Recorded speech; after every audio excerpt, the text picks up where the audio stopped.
Good morning students, I hope you all are doing well. सब बहुत अच्छे से होंगे अपने घरों पे और अपना ध्यान रख रहे होंगे, अपनी फैमिलीज का भी, क्योंकि हमें घर पे ही रहना है और कोरोना वायरस को हराना है कि नहीं। चलो, so today we are going to start a new chapter and it is the second chapter of your civics, and the name of the chapter is democracy and government. Today in this scenario the both things are very important because अभी जो भी कुछ हो रहा है पूरे world में, इसमें एक अच्छी गवर्नमेंट किसी भी कंट्री के लिए बहुत ज़रूरी है। एक ऐसा नेता, एक ऐसा लीडर जो स्ट्रॉन्ग डिसीजंस ले सके, ये भी बहुत ज़रूरी है। We are the largest democracy of the world, and today we all are fighting the coronavirus together, and the government is doing its best। जो कर सकते हैं वो कर रहे हैं, बाकी हमारी भी जिम्मेदारी है कुछ जो हमें करनी है। आज ये चैप्टर हम लोग डिस्कस करेंगे। This is a very very interesting chapter. इसको 2 पार्ट्स में हम डिस्कस करेंगे। Some of the points we are going to discuss today and some of the points we are going to discuss later, maybe tomorrow. So democracy and government. Democracy क्या है? Democracy को define किया गया, उसका definition क्या है? A government which is for the people, bye the people end of the people. एक ऐसा government which is for the people, जो लोगों के लिए है, बाय द पीपल, लोगों के द्वारा है, एंड ऑफ द पीपल, लोगों ने ही बनाया है।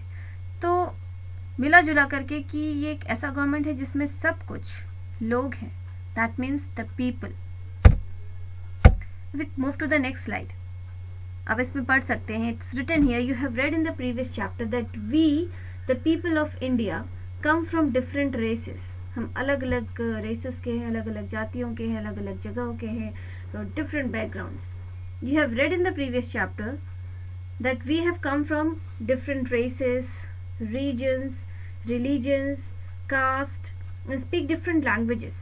हम अलग अलग लैंग्वेजेस बोलते हैं और इतना जो डाइवर्स सोसाइटी है हमारा, the different demands arise which are often in conflict with one another। और इतने सारे जो हमारे में डिफ्रेंसिएशन है, जो अलग अलग हैं, जो विभिन्नताएं हैं, ये अलग अलग तरह के डिमांड्स अराइज करते हैं और जिनकी वजह से आपस में कई बार कॉन्फ्लिक्ट हो जाता है। Some people think that their problems are more important। कुछ लोगों को लगता है उनका प्रॉब्लम ज़्यादा इम्पोर्टेंट है, तो उसको पहले सॉल्व करना चाहिए, उनको टॉप प्रायोरिटी मिलनी चाहिए। कुछ लोगों को लगता है कि हमारा प्रॉब्लम इम्पोर्टेंट है। अगर सब ऐसा ही सोचेंगे तो एक कॉन्फ्लिक्टिंग सिचुएशन हो जाएगा। तो जो पॉजिटिव एटीट्यूड है, live and let live, is the best course to amicably settle the disputes and solve the problems. तो जियो और जीने दो वाला जो पॉलिसी है, मतलब कि आप खुद भी अच्छे से रहो and let the other people also live properly. तो जो कॉन्फ्लिक्ट्स हैं, ये अगर अराइज भी होते हैं, then it can be mutually solved. तो आपस में मिलके बैठ के बात करके हम इसको सॉल्व कर सकते हैं। So the democratic way of life based on equality, fraternity and justice paves the way and prepares the citizen to mutually resolve the dispute arising out of their vested or varied interest। और हम ये नहीं बोल सकते किसी को कि आपके प्रॉब्लम सही नहीं है या ये तो कोई बात ही नहीं है, इट जस्ट हैपेंस ना। तो the point is that whatever the problem is, we should follow the policy of live and let live. We should sit together, we should try to discuss, we should come to a conclusion in which both the parties should be satisfied। At least both the parties, there should be compromise from both the sides। It's not that one side will compromise and the other will not. There should be a compromise from both the sides। Okay, be it a government office, a private company, a hospital or an educational institution, conflicting interests leads to misunderstanding। अभी conflicts तो कहीं पे भी किसी के साथ हो सकती है ना, हमारे क्लासरूम में भी तो होती है ना। You all start complaining about each other. ये इंटरवल में मैम साथ में बैठ करके नहीं खाता है, तो ये हमें ऐसा बोलता है। Though we haven't heard the same thing from his mouth, but we have heard it from someone else and we start coming to a conclusion. This shouldn't be there. तो ये गवर्नमेंट ऑफिस हो, एक private company हो, whether it's a hospital और an educational institution, conflicting interest leads to misunderstanding. तो इस तरह के जो कॉन्फ्लिक्टिंग इंटरेस्ट होते हैं, वो हमेशा मिसअंडरस्टैंडिंग्स क्रिएट करते हैं, रिजिड स्टैंड्स क्रिएट करते हैं, एंड समटाइम्स क्लैशेस, लोग क्लैश करते एक दूसरे से. So in such a situation of discard and division, democratic attitude of adjustments and accommodation is the best way to settle the issue. तो जब भी इस तरह का एक सिचुएशन अराइज हो रहा है जहाँ पे डिविजन हो रहा है, जहाँ पे डिस्कार्ड कर रहे हैं एक दूसरे को, वहाँ पे at that time the democratic attitude of adjustment and accommodation is the best way to settle the issues, to settle the problems. That is why India opted for the form of democratic government. You can see this is a parliament house where the Lok Sabha and the Rajya Sabha, the members, they sit together and formulate the policies and laws for the country and the people. And who are these people? These people are the people whom we have selected, whom the citizens have selected, to let them be given the chance to govern the country. Democracy. Let us remember that democracy is just not a form of government, but it is a way of life.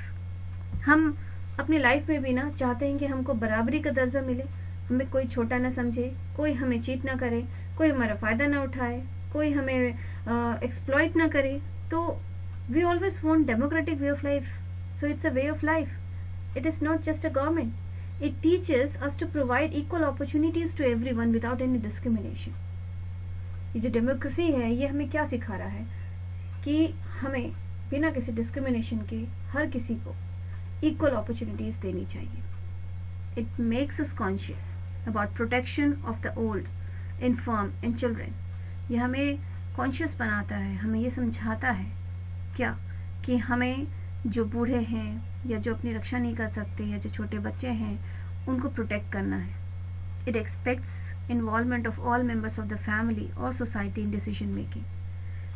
Democratic form of government encourages each and every member of the country, each and every citizen of the country to come forward in making decision. And how this is possible? By electing their leaders. Because we trust our leaders, we elect them and we ask them on our behalf to take decision. In democracy, everyone can share equal freedom in social, economic and political fields. कोई discrimination नहीं है, whether it is a social field, it is economic field or political field. हर कोई बराबर है.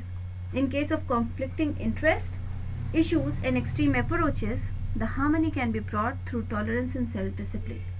In this way, it strikes a balance in the society.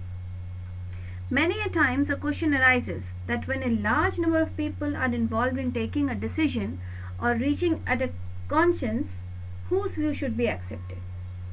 हर समय ये question arise होता है कि अगर एक बहुत बड़ा ग्रुप है लोगों का, ठीक है, जो कि डिसीजन मेकिंग में इन्वॉल्व है और वो किसी एक कंसेंस पे आके रुक रहे हैं, तो वहाँ पे किसका व्यूज एक्सेप्ट होना चाहिए? तो डेमोक्रेसी का तो ये है कि जो मेजॉरिटी है उनको एक्सेप्ट करना है, लेकिन the opinion of the minority is also respected. So it is not that कि जो मेजॉरिटी है और हम उन्हीं की बात मानेंगे, बट जो माइनॉरिटी का ओपिनियन है, माइनॉरिटी मतलब जो कम है, उनका जो ओपिनियन है उसको भी हमको रेस्पेक्ट करना है. So now come to the next slide. Next slide क्या है आपका? Goals of democracy. डेमोक्रेसी के गोल्स क्या है? Democracy is a very very vast field. तो इसके गोल्स भी हैं, वो एक दो नहीं होंगे, because it has to take all the people, their interest, their welfare, their development, everything. So the goals is a very long list. The first and the foremost goal of a democracy is to solve all problems through discussion, persuasion and compromise. जितने problems हैं उनको हमको discussion से, persuasion से और compromise से solve करना है. यहाँ पे coercion या violence की कोई जगह नहीं है. In democracy there is no place for coercion or violence. Democracy stands for gradual changes in society in the social, economic and political fields. ये ऐसा नहीं है कि आप रातों रात डेवलप हो गए. एक ग्रेजुअल चेंज आना चाहिए सोसाइटी में, क्योंकि हमको किसी का मन बदलना है तो उसके लिए हमें उसे अवेयर करना है. So it takes time. So democracy stands for gradual changes in the society in the social, economic and political fields. Then it aims at social, economic and political equality. In social field, economic field and political field, nobody is inferior or superior. Everyone is equal and there is equal opportunity for everyone. Democracy maintains harmony and balance in the society because it has the first thing was that only that all the problems are to be solved through discussion, persuasion and compromise. यहाँ पे violence coercion का कोई जगह नहीं है, तो जाहिर सी बात है इसका सबसे दूसरा जो साइड इफेक्ट क्या है कि वो हार्मनी और बैलेंस सोसाइटी में ऑटोमेटिकली मेंटेन होगा. Then democracy is to root out all the authoritarianism and dictatorship. इन दो चीजों की डेमोक्रेसी में कोई भी जगह नहीं है. Democracy inculcates the habit of obeying the rules and regulations of the state. Democracy क्या कहता है कि आपको स्टेट यानी यहाँ पे कंट्री है कि आपको अपनी कंट्री के सारे रूल्स और रेगुलेशंस को फॉलो करना है. ये एक हैबिट इनकलकेट करता है यहाँ के सारे सिटीजन्स में. It helps in maintaining peace, और शांति बनाए रखने में डेमोक्रेसी हेल्प करता है. It endeavours to solve the problems of poverty, hunger, illiteracy and unemployment, the main cause of inequality in India. ये जो असमानताएं हैं, जो इनइक्वालिटी है, जो डिफरेंसेस है, वो क्यों है इंडिया में? क्योंकि यहाँ गरीबी है, यहाँ भुखमरी है, यहाँ पे असाक्षरता है, यहाँ पे जॉब अपॉर्चुनिटीज कम है, अनएम्प्लॉयमेंट है. तो ये सारे जो है ये इनइक्वालिटी क्रिएट करता है. किसी के पास जॉब है, किसी के पास नहीं है, तो जिसके पास नहीं है उसको नीचा दिखाते हैं. कोई अमीर है तो कोई गरीब है, तो गरीब की कोई सुनता नहीं है. कोई खाना बर्बाद कर रहा है और कोई भूखा सो रहा है. किसी को पढ़ना लिखना आता है, वो अपने हक के बारे में जानता है. कुछ लोग पढ़ लिख नहीं सकते, उन्हें नहीं पता है. तो these are the main causes of inequality in India. Probably the ultimate goal of democracy is the well-being of each individual as a distinct and significant human being. हम ये ऐसा चाहते हैं कि डेमोक्रेसी का अल्टीमेट गोल क्या होगा या क्या होता होगा, क्या होना चाहिए कि हर एक इंसान का अपना अलग एक सिग्निफिकेंस होना चाहिए इंसान होने के नाते, और उसको वो डिग्निटी मिलनी चाहिए समाज में, each and every individual in the society. और शायद इसी बात को ध्यान में रखते हुए जब हमारा कॉन्स्टिट्यूशन बन रहा था, when our constitution was framed, then a preamble was made first. And what is the preamble, or what is written in the preamble? It's very interesting to read what is written, क्योंकि ये preamble ही जो था वो base था. क्या चीज़ का base? हमारे constitution को फॉर्म करने का. इसमें जो बातें लिखी हैं उसके बेसिस पे ही, कुछ पॉइंट्स उनके बेसिस पे पूरा कॉन्स्टिट्यूशन फॉर्म हुआ. आप पढ़ सकते हैं इसमें. You can read that the people of India hereby solemnly resolved to constitute India into a sovereign. Sovereign का मतलब जो किसी के भी कंट्रोल में नहीं है, जो आज़ाद है. डेमोक्रेटिक यानी जहाँ डेमोक्रेसी है. Republic, and to secure all its citizens. Citizens को क्या दे रहा है, क्या सिक्योर कर रहा है सिटीजन्स के लिए? जस्टिस, न्याय. किन चीज़ों में? Social, economic and political. Then liberty, आज़ादी. किन चीज़ों में? ऑफ थॉट, सोच की आज़ादी. एक्सप्रेशन की आज़ादी. विश्वास की आज़ादी. फेथ की आज़ादी. एंड वर्शिप की आज़ादी. हमें जिसकी मन हो उसकी पूजा करें. तो इतनी सारी फ्रीडम्स मिल रहे हैं. Liberty of thought, expression, belief, faith and worship. Then equality. Equality of what? Equality of status and of opportunity. Opportunity की इक्वालिटी होनी चाहिए, स्टेटस की इक्वालिटी होनी चाहिए. And to promote among them all. Then fraternity, assuring the dignity of individual and the unity of the nation. So in our Constituent Assembly this 26th day of November 1949 do hereby adopt, enact and give to ourselves this constitution. तो ये constitution को पढ़ने के बाद ही आप समझ सकते हैं that why it was so important, and this is the base, or you can say the foundation of our constitution, the written constitution. In higher classes you will study separate chapter for this constitution only, and that is really very interesting. When you reach class 8 you will get to study that. Now come to the next slide. Representative democracy. In a vast country like India, it is difficult to devise a method for direct participation of the people in the governance of the country. At present, what is the population of our country? It is 1.3, more than 3, 1.35 billion.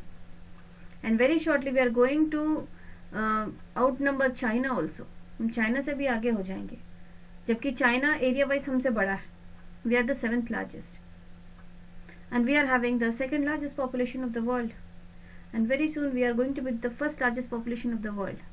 तो इतने सारे लोग मिलकर के अपने आप को तो गवर्न नहीं कर सकते, सारे के सारे नहीं कर सकते. तो कोई एक ऐसा मेथड होना चाहिए जिससे कि पीपल का पार्टिसिपेशन हो.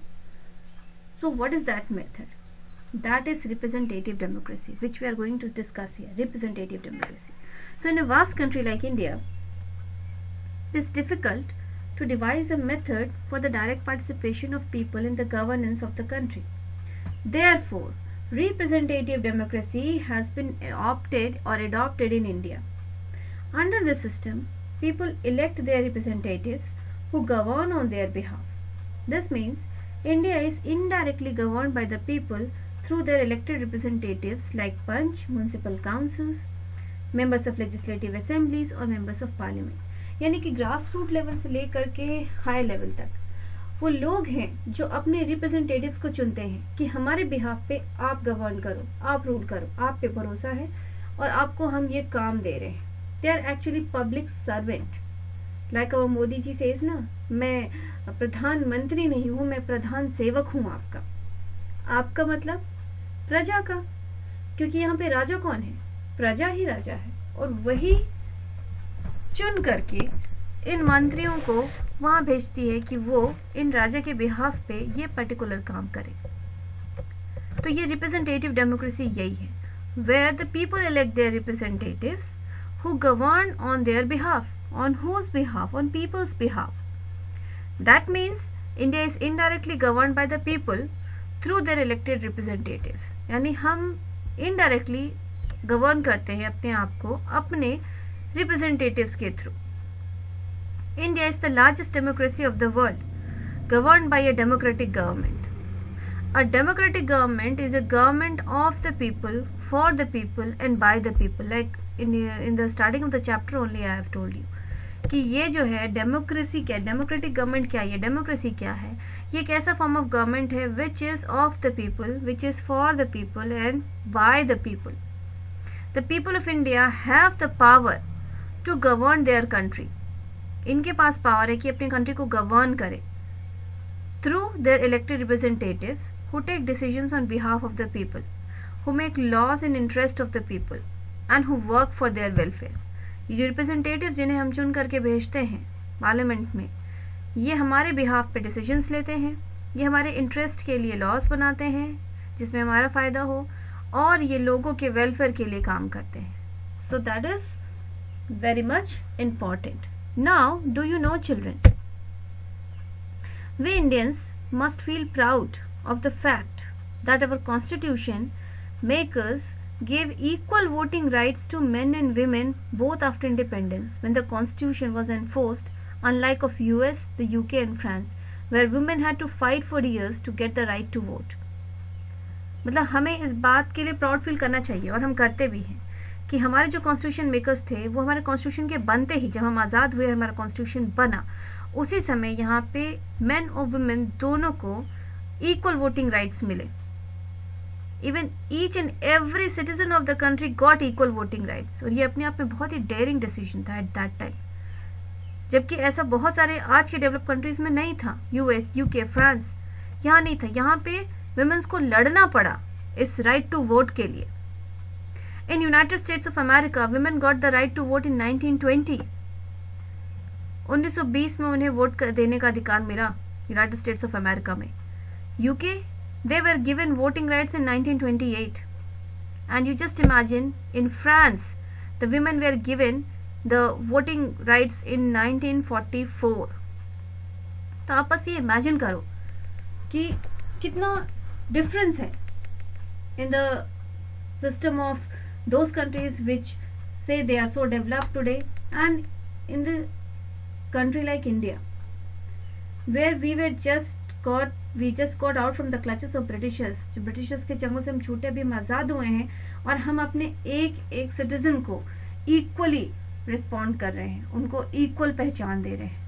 That was the most amazing and most important thing of our constitution, and one of the most daring steps taken by our constitution makers, that they recognized each and every citizen of India equally important, and equal power was vested in the hands of the people of India, that is equal voting rights. This is also known as universal adult franchise, which was a unique thing at that time when India became independent. So children, go through all the slides, pick out all the difficult words, all the new words, learn it properly. Okay, learn it properly, and then read the slides again and again.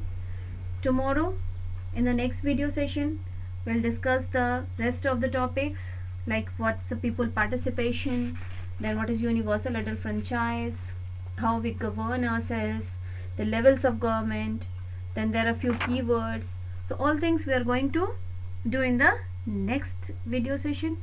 So this is for now.